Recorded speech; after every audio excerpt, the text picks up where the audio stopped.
How to recover Roblox account without email or password. Hi everyone, I'm here to assist you today. Without any delay, let's jump right in. First, open Chrome. Here, search roblox.com/support. Add your username and first name. It's optional, as email address will work. You can add the email address that's not working as well.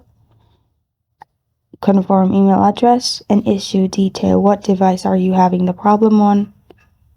Select your device and type of help category. Select account hacked or can't log in.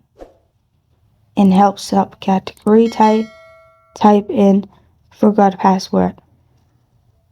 Now, describe your issue. I can't log in to my account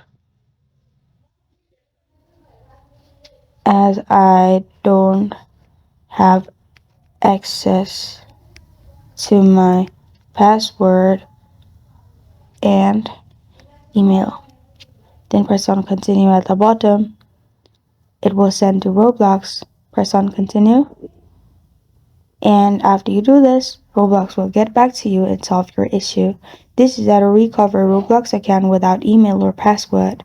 Thank you for joining me today. If this video helps you out, please leave a like and subscribe for more. Got a question or want to suggest a topic, comment below. Thank you for watching.